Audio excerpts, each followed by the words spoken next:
voice of association. You can also title it as the voice of association in assessing a divine visitation. Hallelujah.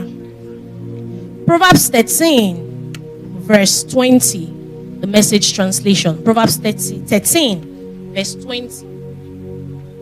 Proverbs 13, verse 20, Message Bible. Can we see it first in the Message translation? The voice of association.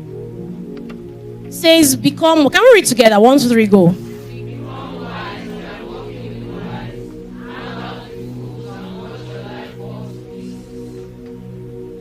Hallelujah. So what it means is that my life can be put together when I walk with the wise. It says, become wise by walking with the wise. But if you hang out with fools, you can watch your life fall to pieces. I'm sure that's why some people who get into a relationship as wise people, they end up acting foolish. Because they end up hanging out with a foolish person, have foolish conversation, and manifest foolishly. Because who you hang out with can either put your life in shape or make it shapeless. Who you hang out with can put your life in shape or make it shapeless. Become wise by walking with the wise. Hang out with fools and watch your life fall to pieces. Watch your life fall to pieces. There are people, I'm sorry I'm using married now to explain, but it's not necessarily marriage I want to dwell on today.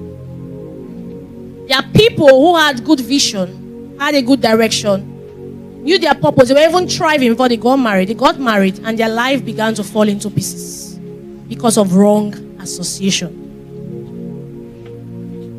So your partner can lead you into a wrong pattern or a right pattern. Become wise by walking. So if I associate with the wise, I'll manifest wisely. If I associate with fools, I will manifest foolishly. My life will be destroyed. So association is very key for visitation. And I'll show you. Association is very key for your visitation. Have you ever hung out with someone, have conversation, you find yourself speaking in tongues? You find yourself having strange dreams.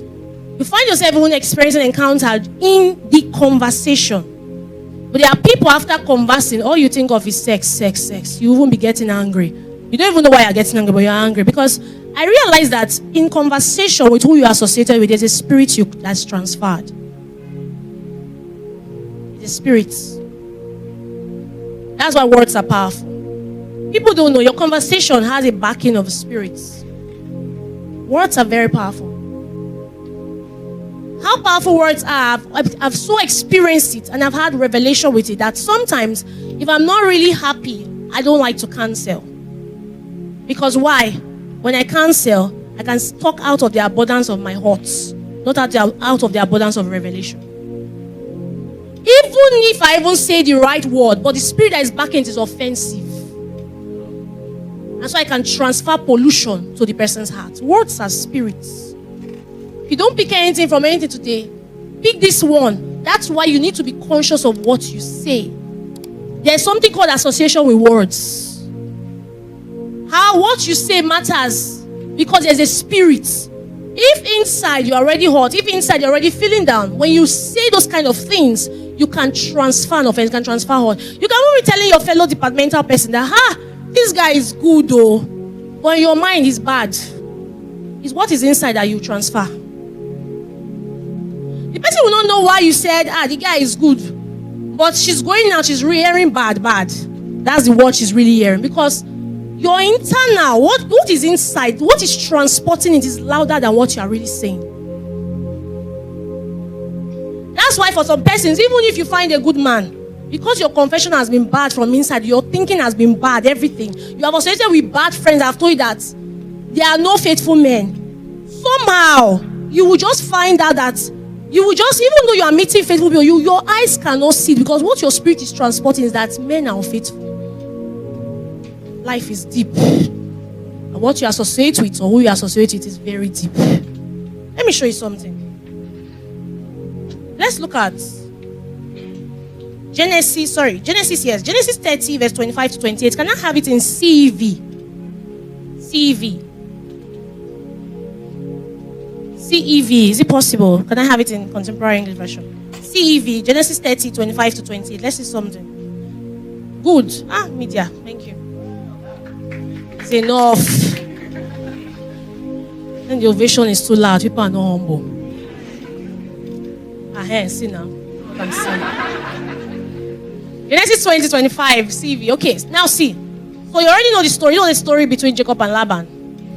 Laban told Jacob to serve him for a number of years before he would release him. So there was a contract, right? Where he gave him his daughter and all of that. Now, that's the background story. So let's come back to this. Verse 25. Now, after Joseph was born by Rachel. Now, after Joseph was born, Jacob said to Laban, release me from our agreement and let me return to my own country. 26. You know how hard I've worked for you, so let me take my wives and children and leave. 27. But Laban told him, if you really are my friend, stay on, and I will pay whatever you ask. I am sure the Lord has blessed me because of you.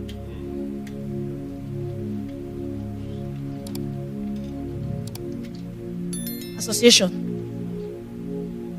There are people you meet in your life, you receive encounter because you met them. They are not Jesus, but they carry something.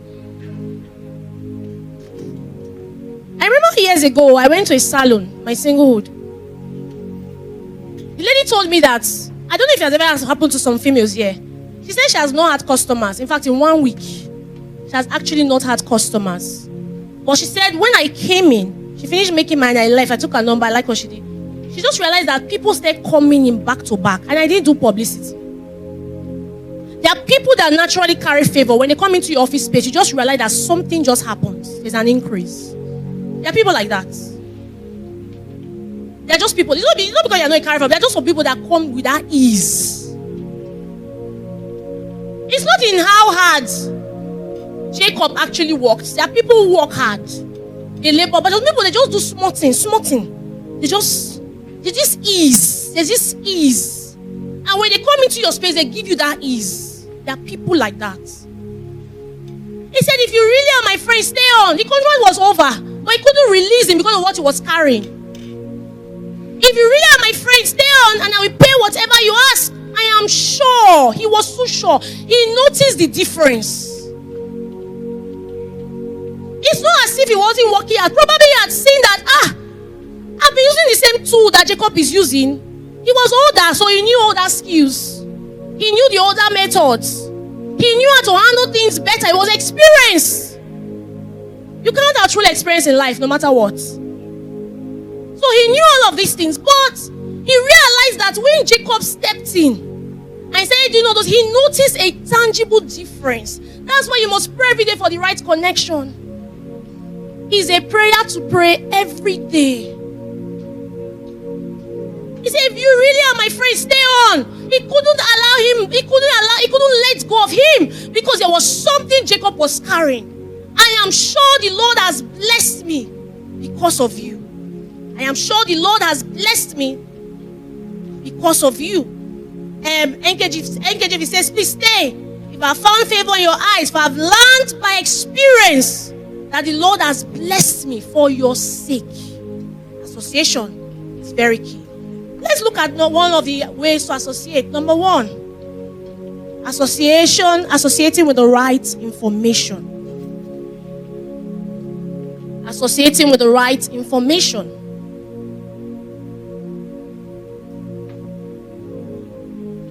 2 Kings 5 verse 1 to 4. Let's look at it. 2 Kings 5 verse 1 to 4. NKJV.